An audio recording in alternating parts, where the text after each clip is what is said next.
हाँ स्टूडेंट्स, आज का अपना टॉपिक है अंश पूंजी में कमी करना।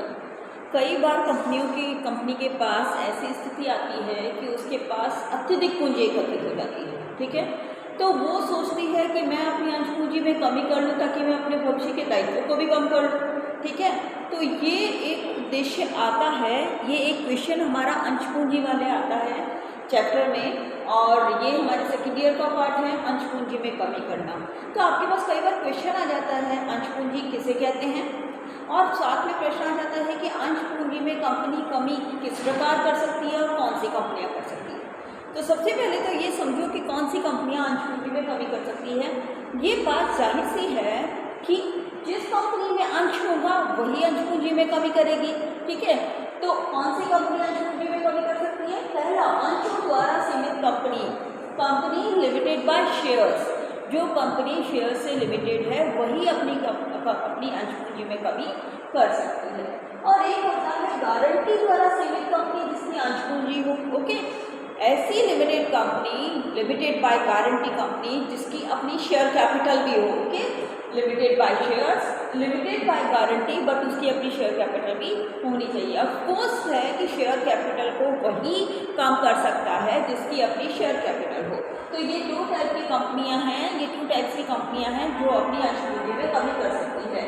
Limited by shares company and limited by guarantee, but उसकी अंश पूंजी शेयर कैपिटल होनी चाहिए। ये तो हुआ टाइप के कौन सी कंपनियां अंश पूंजी में कमी कर सकती है। चलो अब देखते हैं अंश पूंजी में कमी करने की विधि क्या है, यानी हम अपनी शेयर कैपिटल में किस तरीके से रिडक्शन कर सकते हैं, उसको कम कर सकते हैं। चलो विधियां देखते हैं, मेथड देखते हैं कि अंश पूंजी को कैसे कम करें बेटा। कमी करने की विधियां, पहली, अदत्त पूंजी के संबंध में अंशों पर दायित्व को समाप्त करना या कम करना। अदत्त कौन सी होती है? अनपेड कैपिटल, शेयर्स का वो अमाउंट जो अभी तक कंपनी को शेयर होल्डर ने पे नहीं किया है, उस अमाउंट को हम क्या बोलते हैं बेटा? Unpaid capital. ओके, तो अदत्त पूंजी का दायित्व, यानी अगर मान लो किसी कंपनी के शेयर 10 रुपए के हैं और कंपनी ने अभी तक 8 रुपए मांग लिए हैं, जो पेड अप कैपिटल है, जो मांग लिए हैं। ठीक है, तो ये पेड अप कैपिटल है। अनपेड अमाउंट कितना है? 2 रुपए।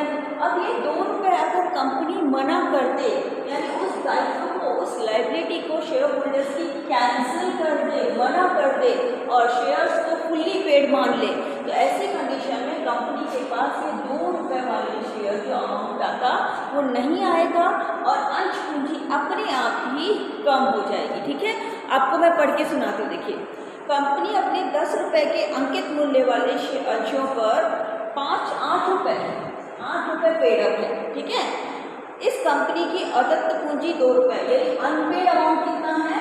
2 रुपए है। पेड अमाउंट कितना है? 8 रुपए है। पर शेयर प्राइस कितना है? 10 रुपीज है। तो 8 रुपए तो हमको मिल गए, 8 रुपीज तो मिल गए, ये तो पेड अप कैपिटल हो गई। 2 रुपए हमें अभी तक मांगे नहीं है, तो ये अनपेड कैपिटल हो गई। ओके, कंपनी इस अदत्त पूंजी अनपेड अमाउंट के संबंध में 2 रुपए प्रति अंश, 2 रुपए के दायित्व को, लायबिलिटी को पूरी तरीके से समाप्त कर सकती है, या ऐसा भी कर सकती है कि 1 रुपए मांग ले, 1 रुपए कॉल कर ले। ओके, 1 रुपए तो कॉल कर ले और 1 रुपए कैंसिल कर दे, खत्म कर दे। तो कंपनी जब किसी पूंजी के संबंध में, अंश के संबंध में अनपेड अमाउंट को खत्म कर देती है, उसकी लायबिलिटी को खत्म कर देती है, तो उसकी अंश पूंजी अपने आप ही कम हो जाती है। ठीक है, तो ये पहली विधि है जिससे हम अनपेड कैपिटल को खत्म कर देते हैं या फिर कम कर देते। जैसे मैंने इसमें बताया कि 1 रुपये मांग लिया और 1 रुपये नहीं मांगे, 1 रुपये हमने कैंसिल ही कर दिए, बिल्कुल उसका दायित्व ही समाप्त कर दिया, लायबिलिटी खत्म कर दी, तो उसको बोलते हैं कम करना। ठीक है, चलिए दूसरी बात देखिए, नष्ट हो चुकी पूंजी को अपलक्षित या निरस्त करके। नष्ट हो चुकी पूंजी का मतलब क्या होता है?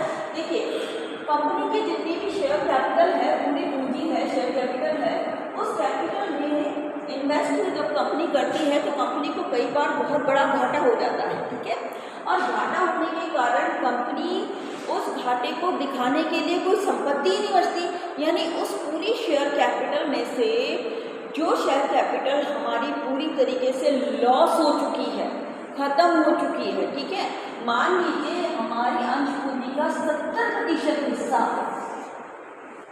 नुकसान के रूप में, लॉस के रूप में खत्म हो चुका है, बिल्कुल गायब हो चुका है। उसको कोई ऐसी एसेट नहीं है जो इस हमारी अंश पूंजी के 70% को रिप्रेजेंट करती हो, प्रतिनिधित्व करती हो। तो ऐसी स्थिति में जो हमारी पूंजी नष्ट हो गई है, दैट इज 70% जो नष्ट हो गया है, उसको अंडरराइट करके, अप्लीकेट करके या फिर निरस्त करके कैंसिलेशन करके, उसका कंप्लीट कैंसिलेशन। देखो इसका उदाहरण बताती हूँ। देखो एक कंपनी अपने 10 रुपये के शेयर्स हैं, उसकी जो शेयर का जो अमाउंट है वो है 10 रुपये, 10 रुपीज़। कंपनी में हानि हो गई, करीबन उसकी 70% कैपिटल है जो पूरी तरीके से खत्म हो गई। ठीक है, लॉस हो गया और उसको लॉस हो गया। ठीक है, कंपनी 10 रुपये पूर्ण प्रदत्त को 3 रुपये पूर्ण प्रदत्त अंशों में परिवर्तित कर सकती है। अब क्या करेगी कंपनी, क्या करेगी? देखिए कंपनी क्या करेगी, कंपनी के शेयर से 10 रुपीज़ ईच, ठीक है, उसमें से 70% यानी 70% उसको लॉस हो गया। अब 70% लॉस होने के बाद कंपनी उसको कैसे कवर करे? तो निरस्त कर सकती है, यानी कैंसिलेशन कर सकती है। कैसे कैंसिलेशन करे या कैसे अप्लीकेट करे उसको कि कंपनी उसको शेयर को 10 रुपये की जगह 3 रुपीज़ पर शेयर कर दे, 10 रुपीज़ पर शेयर की जगह पे 3 रुपीज़ पर शेयर कर दे। अपने आप कंपनी की कैपिटल कम हो गई और कंपनी का जो लॉस था वो क्लियर हो गया, वो कैंसिल हो गया। ठीक है, तो ये दूसरा तरीका है कि जो पूंजी, जो कैपिटल पूरी तरीके से वाइंड अप हो चुकी है, खत्म हो चुकी है, लॉस में जा चुकी है, उसको, जिसको कोई एसेट रिप्रेजेंट नहीं करती है, उसे हम उस शेयर कैपिटल से कम करके अपनी शेयर कैपिटल को कम कर सकते हैं। तीसरा देखो, आवश्यकता से अधिक प्रदत्त पूंजी का भुगतान करके, प्रदत्त पूंजी मतलब paid up capital, okay, paid up capital. अब पेड अप कैपिटल कौन सी होती है? जो हमें फुल्ली पेडेड होगी, यानी पेड अप कैपिटल जो हमारे पास फुल्ली पेड शेयर्स हैं। ठीक है, हमारे पास उनका अमाउंट आ गया। ठीक है, अब कंपनी लगातार प्रॉफिट में चल रही है और बहुत अच्छे प्रॉफिट्स अर्न कर रही है। अब कंपनी के प्रॉफिट्स अर्न हो गए हैं तो कंपनी के पास ओवर कैपिटल हो गई है, बहुत ज़्यादा पूंजी हो गई है। तो ऐसी कंडीशन में कंपनी अपनी रिस्पॉन्सिबिलिटीज़, अपने दायित्व, लायबिलिटीज़ कम करने के लिए क्या करती है कि जो फुल्ली पेड अप शेयर्स उनके पास पड़े हैं उनको पे कर देती है, उनको रीपे कर देती है। जैसे मान लीजिए 10 रुपये के शेयर्स थे, उनमें से कुछ शेयर्स को पूरी 10 रुपये की राशि या फिर उनमें से आधा शेयर को 5 रुपये कर दे, 5 रुपये पर शेयर कर दे और बाकी के बचे हुए 5 रुपीज़ शेयर कैपिटल वापस रिटर्न कर दे शेयर होल्डर्स को। ठीक है, तो यानी जितनी एक्स्ट्रा पूंजी पड़ी है हमारे पास में, किसकी?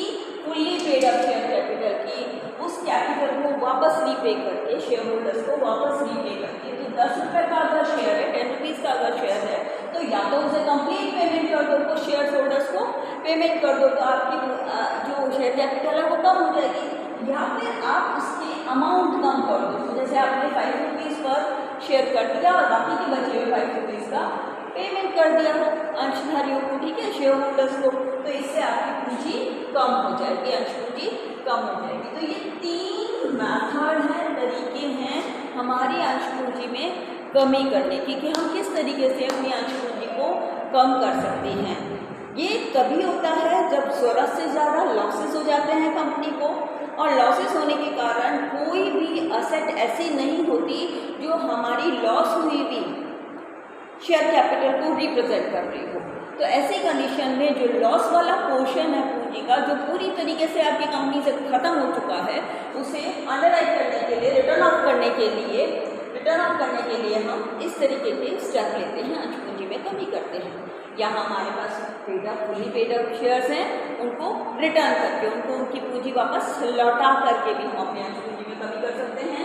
और पहला जो पॉइंट था वो ये था कि हम उसकी लायबिलिटी को ही कम कर दें। जैसे शेयर होल्डर्स पे 10 रुपीज़ का शेयर था, तो जो हमने 8 रुपीज़ अभी तक कॉल अप कर लिए थे, जो पेड अप भी हो गए, तो हमको अभी 2 रुपये और देगा शेयर होल्डर, तो हम उसकी लायबिलिटी को ख़त्म कर दें और 8 रुपये ही मांगे, तो ऑटोमेटिकली ही हमारी अंश पूंजी कम हो जाएगी। ठीक है, तो ये बेटा आज का टॉपिक था, अंश पूंजी में कमी करना। कौन कर सकता है? अंशों द्वारा सीमित कंपनी और गारंटी द्वारा सीमित कंपनी जिसकी अपनी शेयर कैपिटल है। ओके, और ये 3 विधियाँ।